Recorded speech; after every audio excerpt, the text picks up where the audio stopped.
అల్లూరు మండలంలోని బోడిసత్రం సమీపంలోని పంటకాలువ గట్టు వద్ద ఈరోజు మధ్యాహ్నం ఒక వ్యక్తి కాలకృత్యాల నిమిత్తం వెళ్లగా అక్కడ ఓ వ్యక్తి మృతదేహం కనిపించింది. వెంటనే ఆయన పోలీసులకు సమాచారం అందించారు. సంఘటనా స్థలానికి చేరుకున్న పోలీసులు మృతదేహాన్ని పరిశీలించి మృతుడు అల్లూరు తూర్పు వీధికి చెందిన సుబ్బయ్యగా గుర్తించారు. స్థానికుల సమాచారం మేరకు సుబ్బయ్య అల్లూరు తూర్పు వీధి నివాసి కాగా స్థానికంగా ఓ స్టోర్లో పనిచేస్తున్నట్లు తెలిసింది. నిన్న రాత్రి సుమారు 9 గంటల నుంచి ఆయన ఇంటికి తిరిగి రాకపోవడంతో కుటుంబ సభ్యులు ఆందోళన చెందుతూ వెతుకుతున్నట్లు ఆయన భార్య పోలీసులకు తెలిపింది. మృతుడి మృతి వెనుక గల కారణాలు ఇంకా తెలియరాలేదు.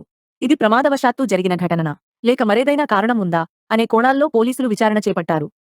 కేసు నమోదు చేసి అన్ని కోణాల్లో దర్యాప్తు కొనసాగిస్తున్నారు.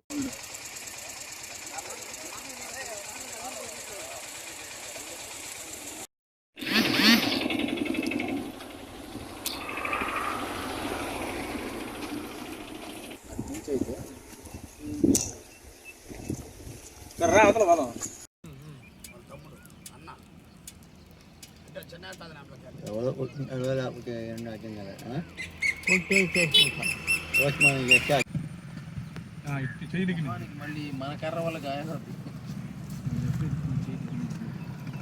మొహాన్ని